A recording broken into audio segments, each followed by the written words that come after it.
Welcome into the Orange and Blue News podcast, guys. We have had a crazy day in college sports, probably one of the biggest days in college sports history, with USC and UCLA announcing and it now being official that they are joining the Big Ten come August 2nd, 2024. We have a loaded crew here to break it all down. We have Doug Bouchon and John Supini, of course, from Orange and Blue News, as well as myself, Alec Bussey.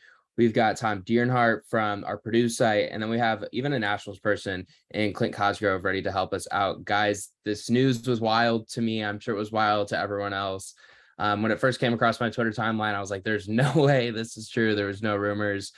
Clint, as a national person, did you have any ideas of this happening, or what was your reaction when it came across your Twitter timeline this afternoon or this morning?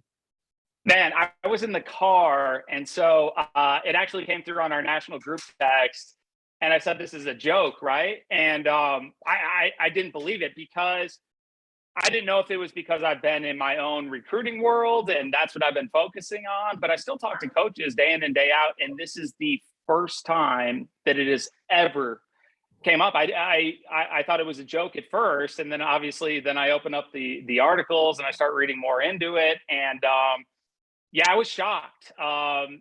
It's kind of I don't picture myself as being that old, but as a old school Big Ten, Pac-12, Rose Bowl guy, it kind of threw me for a loop. And I don't know where this is going. I think it can go a number of different directions.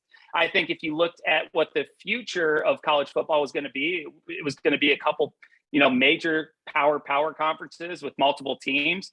So from that aspect, it doesn't surprise me, but the timing and the teams definitely threw me off. Yeah, I mean, I think we kind of knew this was coming, didn't we? I think there'd been a lot of speculation and conjecture for over a year. If the Big Ten was going to really make a move, it was going to have to be a move that really moved the needle. And there were only a handful of schools that were really going to move the needle. And one of those was USC. But it just did seem a little far-fetched to think the Big Ten would really stretch its border that far west. But here we are, guys, right? Not just obviously USC, but UCLA too. And, fellas, it always gets back to money in life, doesn't it? And the money is going to get crazy in the Big Ten now with these TV contracts in the future, right? You're going to have some of the biggest TV markets in America firmly planted in Big Ten territory with Los Angeles, Chicago, New York, Philadelphia, Washington, Minneapolis, St. Paul. I mean, millions of people at these Big Ten schools that have just massive enrollments and huge alumni bases. I mean, and they're not done, guys, right? You've read what I've read today. The Big Ten probably isn't done, and neither is the SEC, and that's where the speculation gets more fun, right? To me, the top two targets, if I'm the Big Ten, if I can get Notre Dame and I can get like North Carolina, that's huge. And I'm looking at Washington and Oregon. So it'd be fun to see what you guys think maybe the Big Ten's next move is and how it could really look in the future. Yeah, the first thing I thought of when I saw this, I'm like you guys, I was expecting something to come down the pike, and it was going to be major because we see where the game's going, we see where college athletics are going. But the first thing I thought of is a school like Illinois. To me, Illinois just fell a couple rungs down the ladder. They got a football program in USC that's going to push Illinois down.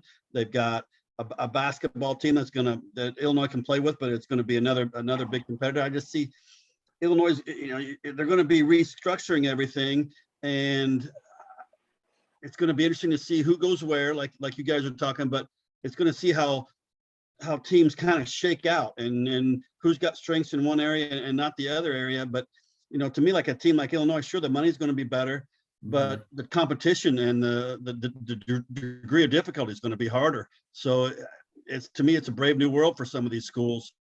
To me, you see like Illinois and Purdue, I think they're pretty similar in what they can do and what they shoot for. It's just going to be not like a relegation thing where teams are moving up and down, but even when they recirculate and get these super leagues going, there's still going to be movement, continuous movement people going for more money and people going for different things. And even like Josh Whitman said earlier this week, it's going to be interesting to see who your bedfellows are, who you're going to be hanging with. And I think there's changes is going to keep rolling for the next, I don't know how long, continuously maybe. My first reaction as an old school Big Ten guy was about the geography of it. And then I thought about it for a few minutes and I was like, geography doesn't make any difference in today's college sports world. It's a smaller world now. The Big Ten goes from the West Coast all the way to the East Coast. And you have to think about these conferences as television networks. And I started thinking back to the days of Dave Gavitt. I don't know if you guys remember, but he was the founder of the Big East Conference. And that completely changed the landscape of college sports. And it's taken from the 80s until we are now in 2022 to really reach what they started back there with the TV, basically a television conference in the Big East, a basketball conference. And now you start thinking about, and I was talking with Alec about this, you start thinking about, rather than divisions, you start thinking about pods in the conference. And you start thinking about trying to get bigger and getting to 20 so you can have 4 different divisions broke out by region. And that would make a lot more sense. You could play 3 or 4 regional games within your division. Then you could play 3 or 4 interdivisional games and then some non-conference games. And that would make a lot more sense than just throwing everybody into one big pot and trying to figure out, a schedule for everybody, because then you're getting into bowl games are going to be selected based on strength of schedule. It's going to be so difficult for everybody to have the same schedule every year as far as the strength of schedule. So this is nowhere near done. I think these first 2 teams are just the very beginning for the Big Ten Conference. They're going to try to get to 20, and they're going to try to split it off by different divisions or what have you. And like Tom was talking about, like North Carolina and Duke, you can't get one without the other. They're not going to leave. North Carolina is not going to leave without Duke, but those are 2 cash cows there. Duke is not a good football school, but the North Carolina would bring them along. I think another ACC school they're going to look at is Virginia. It's a good academic school. It fits the profile in the Big Ten. Good at basketball, pretty good at football. And then Washington, and if they can pull off Washington and Oregon, I mean, that's major. That's just tons more dollars coming in to the Big Ten. Again, you don't think of Washington since the 80s as highly competitive in football, but that's, for some reason, that school brings in a ton of money for the Pac-12 conference. So they're going to go really hard after those 2 schools. And I wouldn't be surprised if we hear something within the next day or 2 on Washington and Oregon. Guys, I think there's so many different things we can talk about, and all of you guys seem to hit on different topics here that I think we should all talk about. But I kind of want to shift this a little bit towards the media rights kind of situation, which a few of you guys hit on. Doug did most recently there. Guys, I read on Twitter today, and I think it's pretty obvious, right, that the Big Ten was negotiating a new media rights deal, obviously with Fox, with ESPN, CBS, NBC, and maybe even some of our favorite streaming platforms like Netflix and Hulu. And at first we kind of expected to have a deal for that in Memorial Day weekend in the spring, and it never happened. It was kind of odd. It's like, why don't they have this yet? And negotiations and every reporting from national people, whether it was at ESPN or The Athletic, they're both very plugged into those things, obviously, kind of stopped. And it was just odd. And there's a lot of rumors. And then I think today we kind of maybe realized why those rumors stopped. And I think you're now looking at the Big Ten potentially being able to double their TV revenue distributions of mid 50s to maybe looking at over $100 million a school. And I think that's really where you're seeing this movement in college sports, with Texas and Oklahoma a summer ago moving to the SEC. And the value that brings to the SEC and to those schools is much greater than what it was in the Big 12. And now you're seeing the same thing with UCLA and USC moving to the Big Ten. Guys, what does the money represent in this move, in your opinion, with these schools going to a conference that's around 2,000 miles away or whatever it is, closest school to them being Nebraska, obviously? We can start with you again, Clint. Yeah, so for me, the first thing that I thought about when I heard this is I'm thinking of it from a player and coach's perspective, and I'm thinking time zones. Traditionally, the Big Ten, you're playing 11 a.m. games. And when the East Coast got involved with the Big Ten outside of Penn State, obviously, when you got Maryland and Rutgers, and that's an hour difference. Now you're spanning from East Coast to West Coast. So I started thinking about time zones. But at the end of the day, it comes down to money. And I read that I think the Pac-12, their TV deals, 340 something million last year versus the Big Ten, 680 million. And they're talking just with the addition of UCLA and USC over $1 billion TV deal. Okay. So like everybody touched on with the NIL, just the different TV rights and everything like that, this is coming down to money. We saw it coming down the pipeline. I just don't know if we saw it coming this soon. And so the biggest questions I have is kind of what you guys have talked about. Who's next? UCLA and USC, obviously big market programs. So you cover almost every big market across the nation within the Big Ten, outside of, obviously the big Texas markets right now. Those are going to the SEC.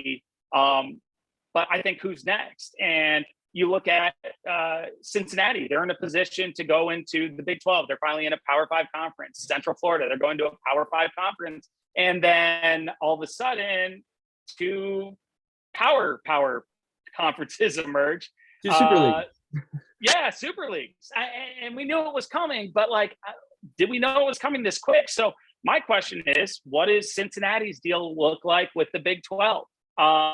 Because it just makes too much sense to add a team like them to the Big Ten. Obviously market-wise, you talk about North Carolina, Duke, all of those schools. But I start thinking, who else is going to come? If the Big Ten's actually trying to get to 20, and they pride themselves on being, kind of the academic of the group, Notre Dame makes sense, but does Notre Dame want to give up their exclusive? I mean, at the end of the day, Notre Dame's deal, the reason they've remained independent is because they were financially able to do that due to their exclusive TV deal.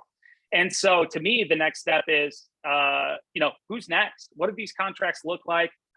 It's going to affect the recruiting game. It's going to affect the coaching game. And now we talk about unlimited coaching staffs. When you have the power conferences, the landscape is going to change so much. And I believe 2024 is the year this is happening.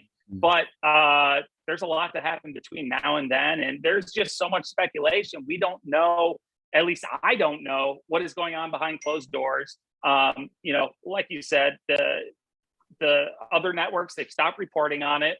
And I think it was kind of a wait and see approach. And now we're seeing what's happening, and it's going to be very interesting. Tom, before we go to you real quick, I do want to comment. The LA Times has commented or recently reported that no other Pac-12 schools have or should expect to be accepted into the Big Ten at this time, and that Oregon, Washington, and Stanford aren't going to be following USC and UCLA.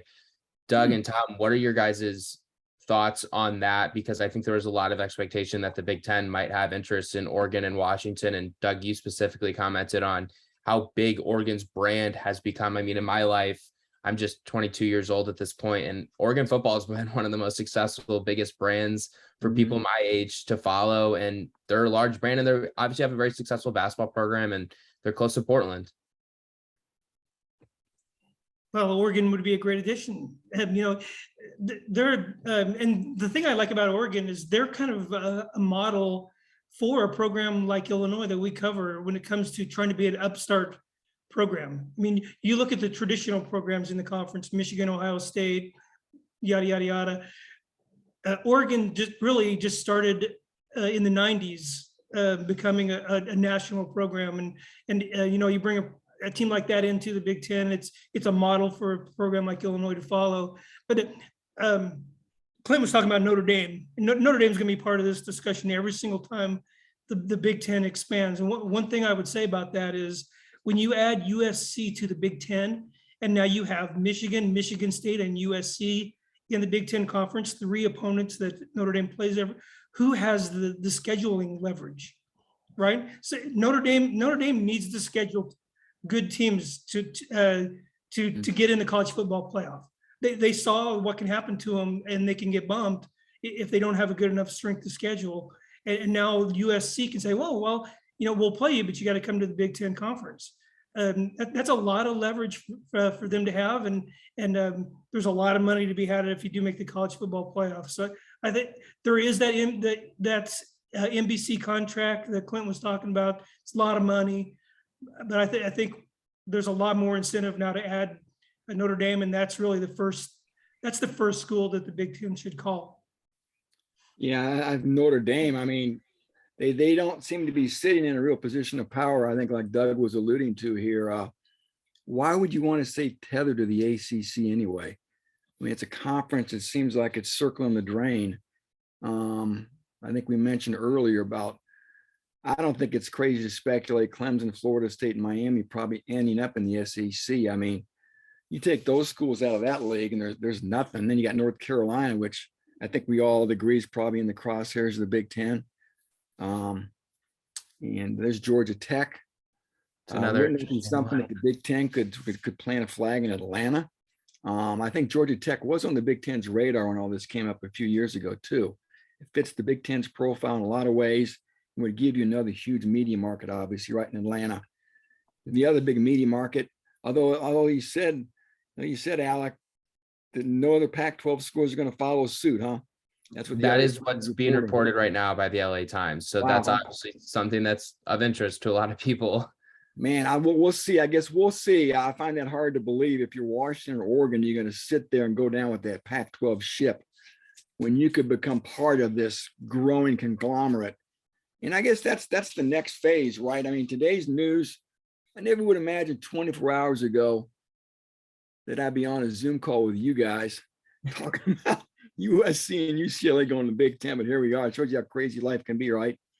But today, everything's off the table. It's every man for themselves, every conference for themselves. When do the Big Ten and the SEC finally come together, right, and form an NFL type of a league? So when are we going to get a commissioner? I mean, this thing has gained a lot of momentum today. The reshaping of college football in particular gained a lot of momentum. And so it's an exciting time and it's a scary time. There's musical chairs going on, guys. And there's some schools when the music stops, they're not going to have a seat. And that's what's going to be interesting to see what the rest of the sport looks like as well. Can I jump in real quick with that? To me, the fate of the Pac-12 relies on whether they can form some kind of partnership with the Big 12 and then maybe look to two or three teams at the top of the Mountain West. That's how the Pac-12 is going to survive. And in my opinion, there's talk today about Arizona State, Utah, and Cal going to the Big 12. If that happened, Clint, to your point about Phoenix, I don't think Arizona State fits the academic profile of the Big Ten. No, I'm a grad. I can attest to that. I started out at Wisconsin and ended up at Arizona State. Arizona's in the AAU, I think, but Arizona State is not. For whatever that's worth, I'm just parroting what the Big Ten always tells you, right? And the schools we talked about, USC, Oregon, Cal, which would get you in the Bay Area, right? I don't know if you want Stanford. You want Stanford? I just take Cal as the state school. You already have Northwestern. You don't need another small private school with no real alumni base or national appeal. So no, wait a minute. Everyone would be looking forward to the annual Stanford Northwestern game. You can get that. The Brain Bowl. Rivalry in the Big Ten. The Brain Bowl. Get some alliteration in there. What do you think, John? What I think we need to remember is, we're talking about schools, but what the Big Ten has showed us in all these expansions, it's about TV markets to them, and it's about money. And so you look at the TV markets that they got today. They got the biggest one west of the Mississippi, and like Tom's talking, Georgia Tech would be an awesome one to grab because that's a huge TV market down there, and getting Atlanta, getting LA, and sure, what the LA Times is reporting, but this isn't done. I'm not discounting any other team from the Pac-12. I wouldn't be surprised if they get a Washington or an Oregon or one of the Cal or Stanford. And you got to add a couple of those teams because some of these teams need somebody to beat. So I wouldn't be surprised with who knows, anybody. The West Coast, you got the market that you really needed, but you still got Washington, you got Seattle, you got San Francisco. Those are huge TV markets. So the Pac-12 and the Big Ten have always had a brotherhood. I don't think that's done yet. And I see the impetus for the Big Ten is about TV markets, not about similar schools. And one thing I got to say is Kevin Warren took some bashing the last few years, but he kept this quiet and he scored a big win today. I mean, that was pretty impressive. John, I kind of want to ask you, Alec, one question I have for the group is there a concern about the actual product? Because one of the most marketable things about the college football product is the pageantry, it's the atmosphere at the stadium. So with all the focus on television, and I know in this new world, a lot because of COVID, we think about virtual everything. But is there a concern that they're going after this TV revenue and not considering enough the butts in the seats and the environment at the stadium? I guess I can jump in on that first, because I think I may have a different perspective on this than a lot of people do. And as someone who covers Illinois, I was texting with one of my friends today. I was like, from an Illinois football perspective, would you rather watch Illinois play number 22 ranked Purdue and West Lafayette, or would you rather watch Illinois play number 22 ranked USC in the Coliseum in Los Angeles? And in my opinion, like, that's a really easy question to answer. What are you saying? Tom, You're saying, you know, like, Tom, like, I understand there's a cannon there to be fought for, but like, I don't think very many Illinois fans care much about that cannon. I don't think very many Purdue fans care that much about that cannon. They both want to go to the Coliseum and be a traditional college football power in USC, right? Like, I think that there's aspects of the pageantry and the rivalries that might go away in college sports, but there's certain aspects of it that are really entertaining with this new world that we're moving into. I think I personally am really interested to see Texas and Tennessee play. Maybe that's not as exciting as, you know, Texas and Alabama every year, right? But like, I think that's more entertaining, in my opinion, than watching Texas play Kansas State. And that's not to be disrespectful to Kansas State, if anyone listening to this is a big Kansas State fan, but that's just not something I'm as interested in.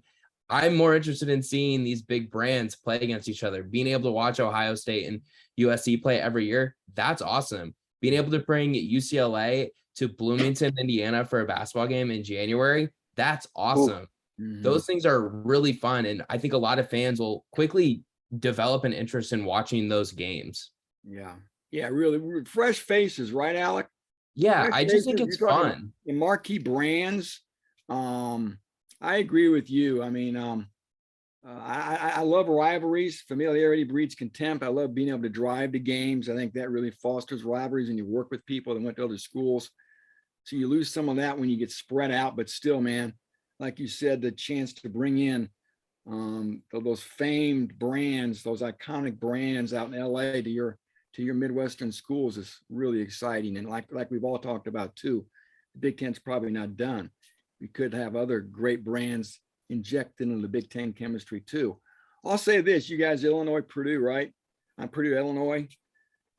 Just having a seat at the table, right? Just being part of the party, having a chair, getting a plate put in front of you, right? If you're these schools, because like I said earlier, there's some schools, these other leagues that aren't going to be as fortunate. What's going to happen to Oregon State, Washington State, schools that add ilk. So again, exciting times for everybody in the Big Ten, and TV people should be happy. And I think fans should be excited too. I have a question. The Big 12, you know, you talk about, you know, them maintaining their presence as a power school. And we look at the schools who could potentially end up in the Big 12. And you mentioned, Tom, Washington State, Oregon State, what happens to them? Does the Big 12, with the addition of Cincinnati, with the addition of UCF, do they look at these teams that maybe aren't brought into the SEC or the Big Ten? Do they look to try to maintain this power conference, look to maintain, you know, being a competitor of these, or do they come the new Mountain West? I mean, where do you see this going? I'll take the lead on this if you guys are okay with that. I think the Big 12 is almost in a spot where they might just have been saved by the Big 10 almost. Think back to what the Big 12 is going to be after Texas and Oklahoma left. It's a lot of schools with not a huge brand and not a huge following aside from, Kansas basketball. I know Baylor's built a really quality athletic program. Oklahoma State obviously has a lot of passion and has had a lot of success, but adding Cincinnati, BYU, UCF, Houston, like you kind of said, Clint, like I think that could be a really fun conference to follow for football. But now if you have the opportunity to add the Arizona schools or to add an Oregon or a Washington, if they're not able to find a new home, or maybe even Colorado and Utah, like I think now you can kind of look at the Big 12, maybe finding a new way to stay a power conference. Because in my opinion, what they were going to fall back on maybe wasn't really being a power conference. In my opinion, I thought that they were going to struggle on a national scene in college football to compete with the SEC and to compete with the top of the Big Ten when it comes to the college football playoff, which I think we should talk about later. But I think the Big 12 is now in a position to where they can maybe stay more relevant than what they were going to just 48 hours ago when they thought they were losing Texas and Oklahoma. I don't know what you think, Doug, on this topic. No, I really don't have a lot to say about it except for that it's crazy that conference has gone from 30 years ago, the Big Eight, one of the power football conferences in the country, to essentially a basketball conference now. And that complete transition is just kind of mind-boggling to me how that happened.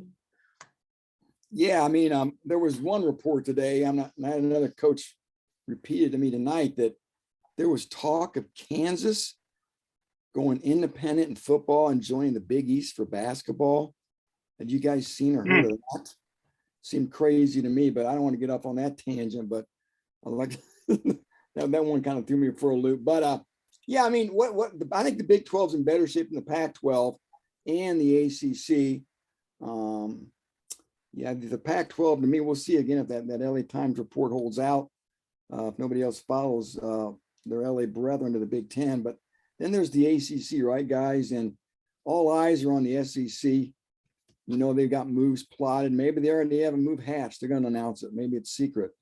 So yeah, again, the Big 12 to me seems to be in better condition, maybe even the ACC. So there's just a lot of unknowns at this point, and it's going to be fun to see again how this all sorts out and how soon it does get sorted out for that matter.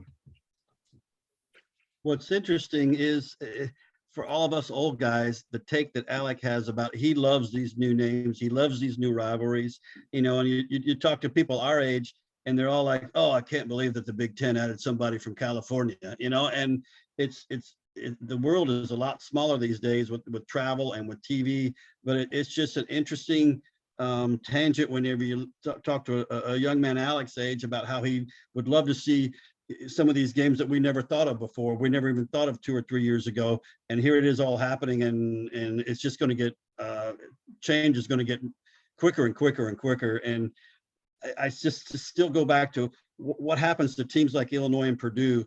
They could be in a position where they have to prove themselves to stay with some of these bigger, more powerful, more money-driven places and powerful programs.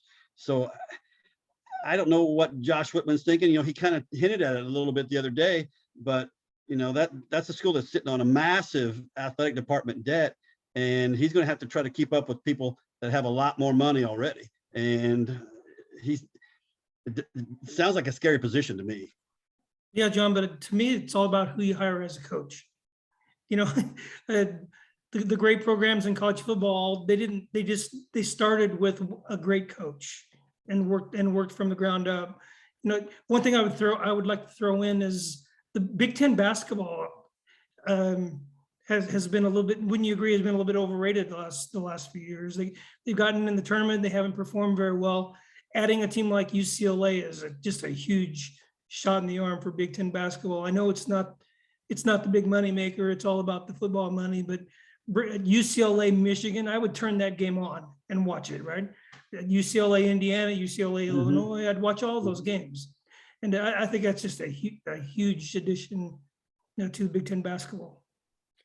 I do think we should talk about the impact this has on the college football playoff and maybe even just the bowl structure as a whole, because I do think that's primed to change now.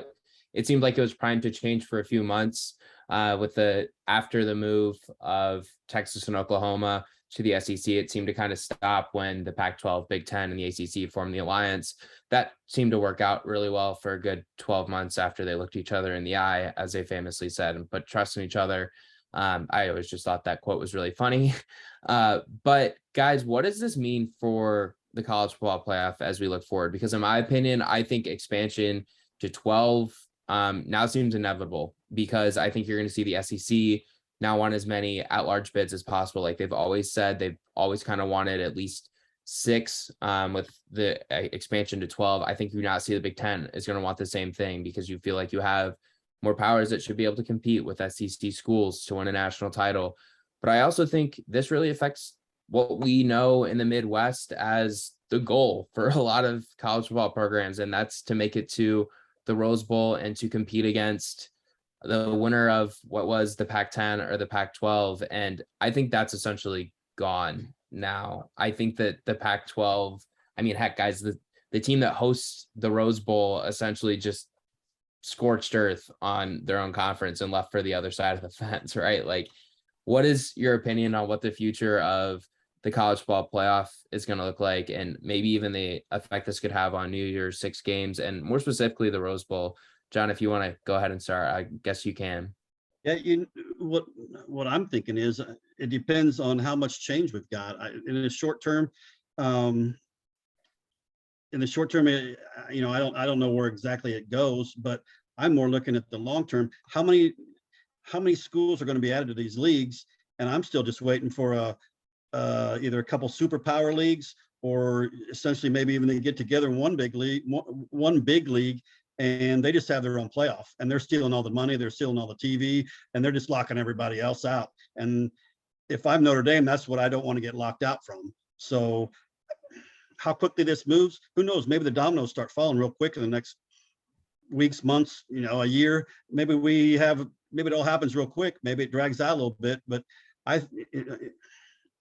hopefully in my lifetime, before I'll be able to see it. But I think in a few years, 10 years, maybe, there's going to be huge leagues, and they're going to have their own tournaments in basketball and football.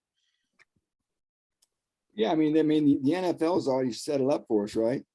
I mean, I've said this time and again. If you want to really you got to break away from these college conventions, these traditions that in a lot of ways hold people back, hold institutions back. Blow it all up. I mean, why not blow it up and create divisions like the NFL does, and you can schedule everybody together and have a playoff with 8 teams or 16 or 12 teams, whatever.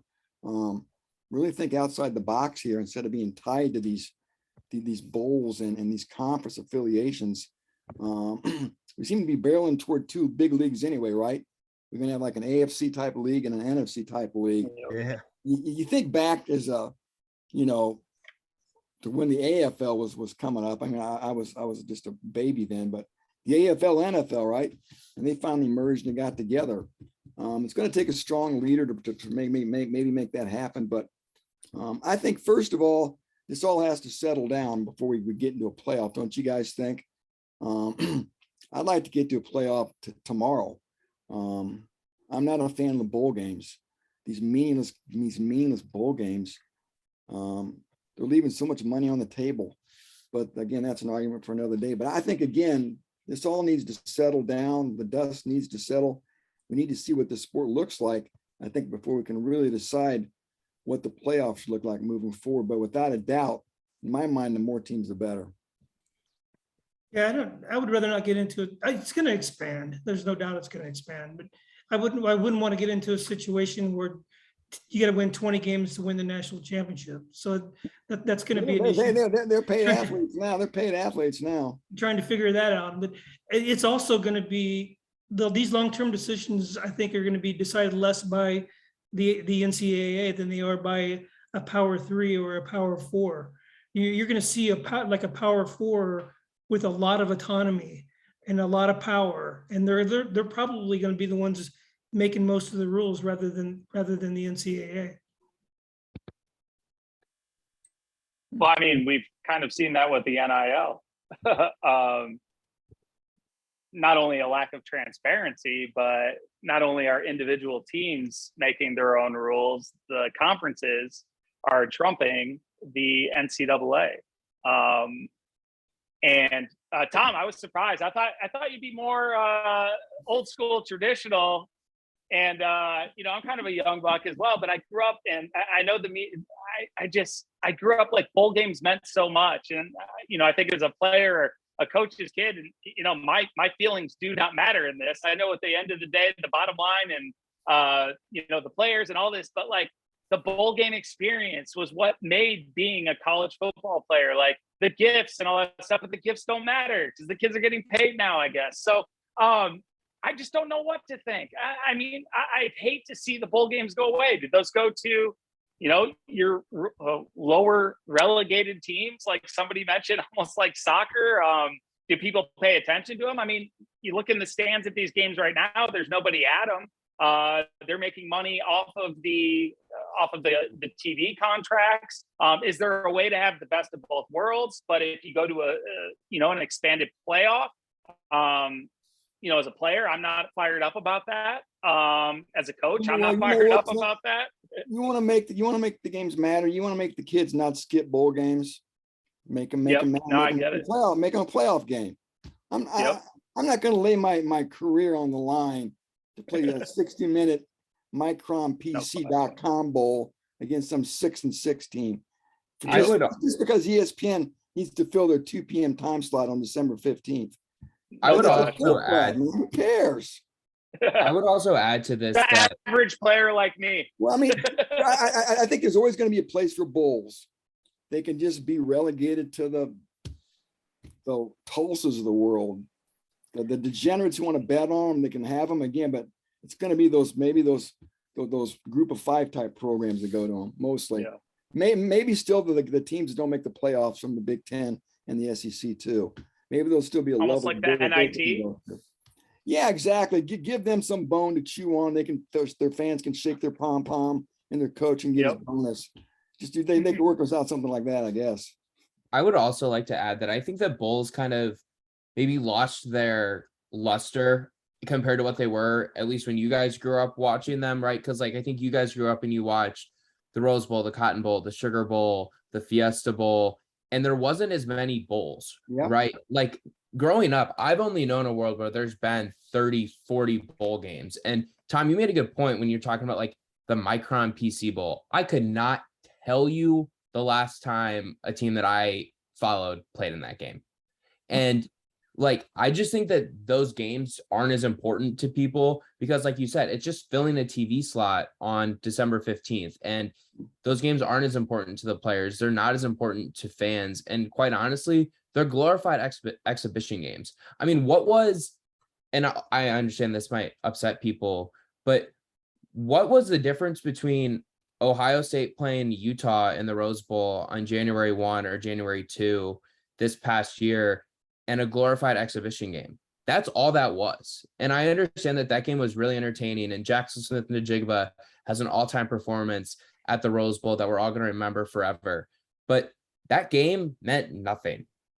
What did they play for? They didn't play for anything of any significance. And I think that's kind of where this is going, is that these bowl games aren't as important. So that's the idea of maybe expanding the playoff to making the traditional bowl games matter more again, making the Rose Bowl matter every single year, making the Sugar Bowl matter every single year. And that way you build up those games again. And yeah, you may lose some of the desire to go play in the Texas Bowl or the Red Box Bowl or whatever other bowl games that these 5-7, 6-6, 7-5 teams are playing in. Because if you're 6-6, you really deserve to go to a postseason bowl game. You're 500. That's not a good year. Let's call a spade a spade. Going 500 isn't very good at the end of the day. And I think expanding the playoff and making the traditional powerful bowl games a reward in a playoff game is kind of the goal of expanding the playoff and making the Rose Bowl matter every single year. One thing I would say about that, Alec, I don't necessarily disagree with you, but what I would say is that from a competitive standpoint, teams that are not going to the college football playoff, they want something to sell to their kids. They want something to sell to their recruits. And And if you've ever been on the road with a team that went to a bowl game, the players love the bowl experience. The companies that are running those bowls, they roll out the red carpet for them. They get the cultural thing out of the trip.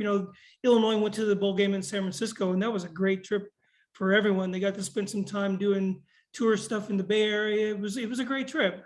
And while the game doesn't mean a whole lot to the national audience, I think it means a lot to coaches that are trying to recruit players to their program, and the players enjoy the experience of going to a bowl game. In the big picture, maybe it doesn't mean a whole lot, but to the players at programs like Illinois, I think it means quite a bit.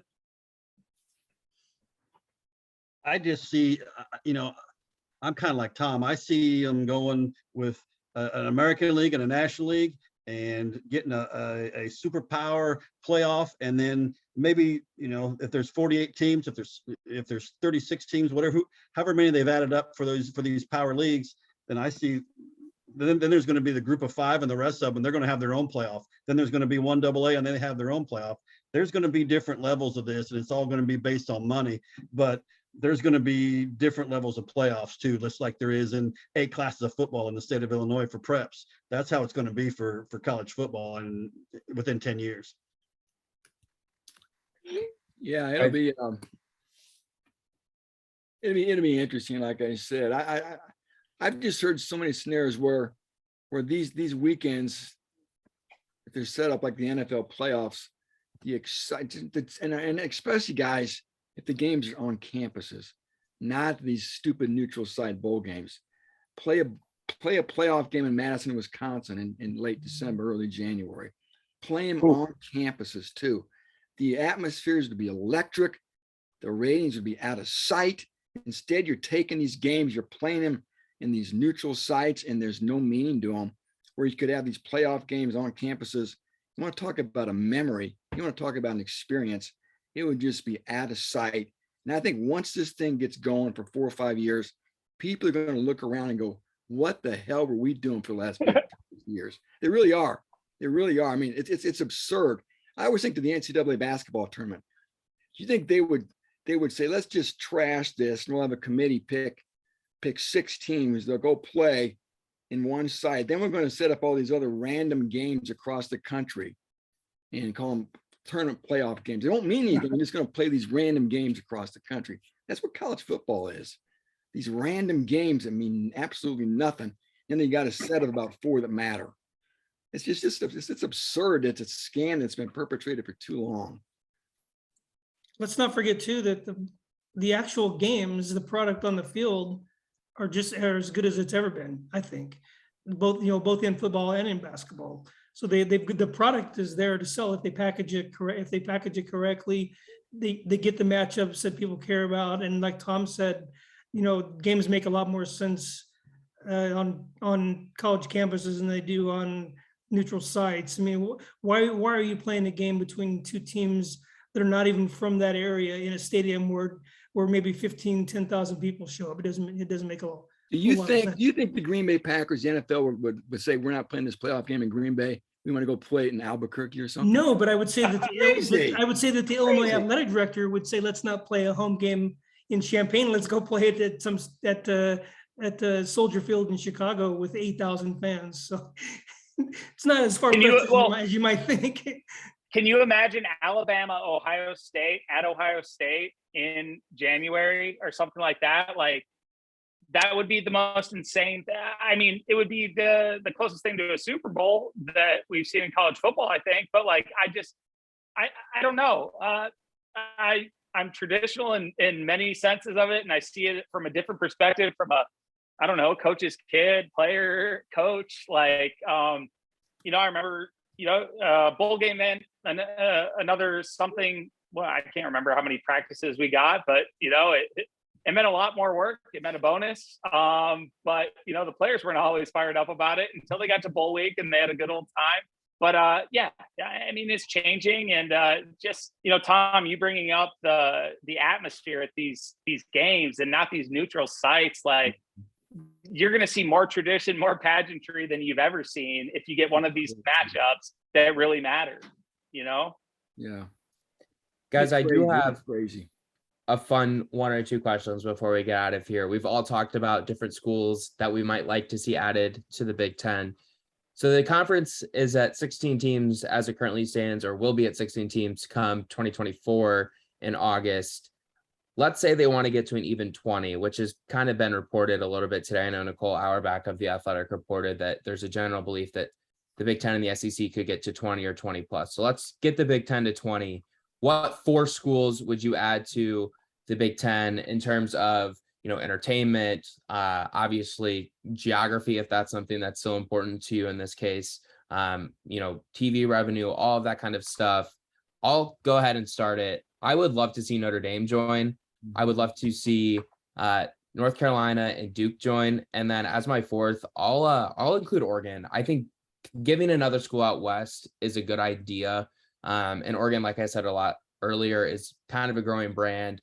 It's a strong brand. I think when you think about North Carolina and you get North Carolina and Duke, the state of North Carolina is pretty populated. You're talking about a pretty large brand and pretty large following on the basketball side, but obviously North Carolina football is not a terrible brand. And then Notre Dame, I think, is one of the largest brands in college sports on the football or the basketball side. So if I'm getting the Big Ten to an even 20, I'm going to add Notre Dame along with North Carolina and Duke, and then I'm gonna go out west for Oregon.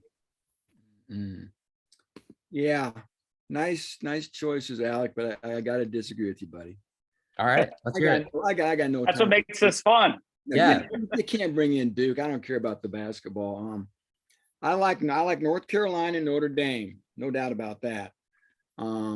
Big coups that they got both those. To me, those are your first 2 targets. If I'm the Big Ten. I like Washington more than Oregon. Okay. I could live with Oregon though, believe me. I could take Washington and Oregon, but I'll just take one. So I'm going to take Washington. Then I'm going to go down to San Francisco to get the Bay Area. I'm going to take Cal. So I got Washington, Cal, Notre Dame, North Carolina. Clint, you want to go? Yeah. Well, I don't know. Like, is this we can have anything, or are we looking at current contracts? You can pick Ball State. Oh, wow. Okay, here we go. Well, to me, I mean, Notre Dame, I think across the board, we're going no brainer there, right? You bring Notre Dame in, I think for Notre Dame, it's a win. Do they have the exclusive rights anymore? No, but they're probably not going to, retain those anyways. I think it makes their basketball program stronger as well if they come into this power league. So Notre Dame is number 1 target for me.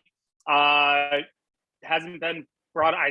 I've brought it up, but like Cincinnati, to me, you target Cincinnati. They've proven to be a powerhouse in basketball. Maybe not right now, but over the years, they have had some very strong teams, obviously. And football, I mean, it speaks for itself. The product that they have put on the field with the resources that they have. And not saying that Cincinnati's short on resources, but they are going to bat with the big boys, not only on the field, but in recruiting now, especially with them moving into the Big 12. So I target Cincinnati. And then, I don't know. I mean, like, you gotta look west. I love Tom's idea of Cal. I mean, you get a huge market, you get another academic school to the academic conference of the Big Ten. Everybody's happy with that. And then who's the wild card? Is it Arizona or Arizona State? I mean, money wise, the Phoenix Valley. I'm sorry. I know Arizona State. I know Arizona State doesn't fit the. Well, actually, since I left Arizona State, they've actually gone up in the academic rankings. But I can vouch. I can vouch from Mill Avenue. If you walk me down Mill Avenue, I'd sign with Arizona State in a minute, man. I wouldn't ask one question. Hey, until you get to that first practice and it's like 120 degrees out, but you're 100% right, Tom. 100% correct. So, but if we're looking at money, we're looking at, not regionalizing everything, and we're looking at getting every big market. I'm thinking either Arizona or Arizona State, because that valley, the valley area outside of Texas, is the fastest growing area in the U.S. and it is the 3rd largest population in the U.S. Cities aside, just the valley as a whole. So I'm looking at one of those, or I'm looking at Georgia Tech, just because of that Atlanta market. Atlanta, obviously is a huge market, TV market, but even everything Atlanta, whether it's a national championship, whether it is their airport, I think it's the highest traffic airport in the US. I mean, people coming from different countries are coming to Atlanta. People from across the US are going to Atlanta. I really think you expose yourself to a larger market if you include an Atlanta area team into this. And who would that be? It'd be Georgia Tech. I don't think it's going to be Georgia State. So to me, that makes sense. You target one of the Arizona teams, one of the Atlanta teams, Georgia Tech, and try to get Cincinnati and Notre Dame. When I look at who they're going to add, Notre Dame's always the first team everybody talks about. But I can't tell you how many times I've been at the Big Ten football media days, and the rumor was, "Hey, Illinois talking, or the Big Ten's talking to Notre Dame. Delaney's trying to land Notre Dame." I mean, we wrote that 3, 4, 5 times, and it's sure Notre Dame is that's the cherry out there. Where's Notre Dame going to want to be? Are they going to want to join up with something in the Big Ten, or they want to go with the SEC? I still see this big league, this big superpower league, trying to block everybody else out of the national championship playoff, and they're going to try to force, both these leagues are going to try to force Notre Dame's hand. I think Notre Dame will want to stay here in the Midwest and be with these schools, their people, so to speak. I don't think they want to go down there and try to play with the SEC. So I see them really trying to get Notre Dame. I like the idea of the Atlanta market. I think that Big Ten has always been about TVs, and Big Ten is going to go after that TV market. And then after that, I see them going out west. I see them getting with the Seattle TV market and the San Francisco market. However you want to do it, they'll get Washington, or they'll try to get Washington, and they'll get Cal or Stanford, whichever one they want to, whichever one breaks. So it's all about TVs with the Big Ten, and that's when I look at it. That's how it's going to grow. You guys are pretty smart. You took all the answers, but there's 3 things that I would look at. One, you have to, how the Big Ten is. You have to look at the entire athletic department of the school that you're going to add. You can't just look at the basketball program or the football program. You have to look at the academic reputation of the school and if they fit in the Big Ten conference. And then I look at geography, because I would like to see teams within their own region. So that means adding more teams out west, and Oregon is obviously the top team you'd look at, Cal or Stanford in the Bay Area. And I think Cal would probably feel a little bit better than Stanford. And then North Carolina has everything that you would want in the Big Ten Conference. Great sports program in just about every sport. Academics are good there. But the big question is, can you bring North Carolina without bringing Duke? Who knows? And then Notre Dame's a no-brainer. That's the first call that you make. I think I said that earlier. That's the one that the Big Ten is probably on the phone with today, talking about coming to the conference, and the leverage. It's all about the leverage with them and their scheduling. If they don't think that they can make the college football playoff and not join one of the major power conferences, then they're going to jump to a conference, and the Big Ten is going to be want to be at the forefront of that. Mm-hmm. So I included Duke because, like Doug said, I think they're kind of tied at the hip with North Carolina, like we kind of saw Texas and Oklahoma, and like we obviously saw with UCLA and USC in the last 24 hours. But if you can move away from getting Duke separate of North Carolina, I think you do kind of do that. And I kind of like what Clint said with going to Arizona. I obviously like the idea of maybe going after a Virginia as well, another school that fits the academic profile of what the Big Ten's kind of looking for. All right, guys, last question I have for you, and this is kind of a fun one as well. Who wins a conference title first? USC football or UCLA basketball? Tom, we can start with you. Oh, wow. I'm gonna say USC football. I think I know UCLA's basketball tradition is obviously great, but I just think USC's been more relevant recently in football the last 20 years in UCLA hoops. I think Lincoln Riley being out there now, plus being part of this new conference, could really enhance their profile higher from a recruiting standpoint. Yeah, I'm going to say USC football.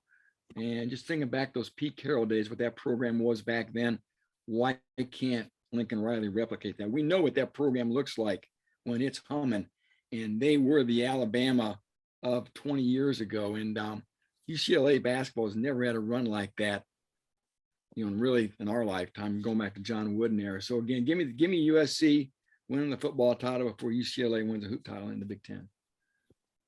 What? I'm gonna have to go with Tom on this. Side on the football side because you're a football guy. Yeah, I know. I go straight to football on this. But the funny thing is, I grew up a UCLA basketball fan for some reason, and I still have an Ed O'Bannon jersey. Okay, so and I didn't care about basketball. I was horrible at it. I just for some reason liked UCLA, and but I'm gonna have to side with Tom on this because. A couple factors. I mean, you talk about Lincoln Riley being at USC, and all of a sudden they're part of this mega conference. And anybody who knows anything about recruiting out in LA, they can roll out the red carpet in many different ways, and they can bring out some interesting people to help in assisting that. When UCLA was good at football, they had people like Tyra Banks at their recruiting dinners. So. USC, especially with the legality of resources right now and what you can do and Lincoln Riley in place and the talent pool they have to pull from, I see USC winning it before UCLA, especially with, even if we get to a larger playoff with football, you have a week to prepare for a team, 2 weeks to prepare for a team. The NCAA tournament, you never know what's going to happen in basketball. You got a day to turn around. Anybody can beat anybody. A lot of momentum. And so for me, 11-on-11 game, there's a lot more predictability than there is with the tournament style 5-on-5 NCAA. And I'm going to go with USC winning a championship before UCLA. All right. I guess that leaves it to me. Hell with you guys. I'll take UCLA basketball. All right. I mean, Tom, I'm old enough in my lifetime. You were talking about in the lifetime stuff. I'm old enough to know. I saw John Wooden. I would watch TV and watch Lou Alcindor beat Purdue's ass real bad when they had Rick Mount. But look at how many titles that UCLA has won with all these different coaches. So what the heck? Mick Cronin can do it again. He can do it too. And sure, USC's got a lot of money, but UCLA is going to have a lot of money for basketball as well. And it only takes a 3 or 4 highly paid guys to win a national championship in basketball. So I'll take UCLA basketball. Well, John, you're on your own. I'm going to go with USC football. And to me, it comes down to style of play, right? For UCLA basketball, West Coast basketball is a little bit different than the Big Ten. Big Ten is a little more physical. I think 18 conference games in the Big Ten is going to be pretty rugged. UCLA is going to be very successful, I think, in the Big Ten. But that first year is going to be a little bit of shock to their system with the physical style play in the Big Ten. And then I think bringing USC to the Big Ten is going to be a shock for the Big Ten when they see the speed, the team speed. And outside of Ohio State and maybe Michigan, there's not a tremendous amount of speed in the Big Ten. And we saw when Illinois went out to play USC in the Rose Bowl many years ago before Alec was born, that the speed is just a little bit different there than it is. So that it's going to come down to style of play, and I think USC is definitely going to win a conference title before the UCLA basketball. Hey, I was around on January 1st, 2008 when I watched John David Booty and the rest of the USC Trojans give Illinois some work. I'm actually going to side with John on this one and say UCLA basketball gets one first. I do think that USC football can do it if Lincoln Riley recruits some good players in the trenches, which I think is kind of the biggest question mark about how successful he makes that program. Clint can obviously attest to what he's doing down there with the recruiting. You guys should read his stuff because he'll definitely give you some more information on how they're doing on that. But I'll side with UCLA. I think their style could actually help the Big Ten modernize the way they play basketball, kind of what we're seeing Illinois try to do this offseason, moving away from having a center that kind of post up a lot and kind of anchored to the paint defensively. I think kind of spacing and everything that UCLA has been able to accomplish the last few years could pose some problems for Big Ten teams, kind of the opposite of what Doug said, but that's kind of interesting that we're on opposite wavelengths. But I do agree that USC's speed on the football field could pose problems for Big Ten teams. But yeah, I think that's a really fun question, and hopefully some people chime in on social media about where they side on who wins a Big Ten title first. Guys, thank you so much for joining us on this episode of the Orange and Blue News podcast. We appreciate it. Hopefully all you listeners were able to learn something, or maybe even took away something, or maybe you have some crazy opinion that you can share about conference realignment and everything. But thanks for listening, everyone. I'm sure there's going to be another one of these because the Big Ten doesn't seem to be done just yet.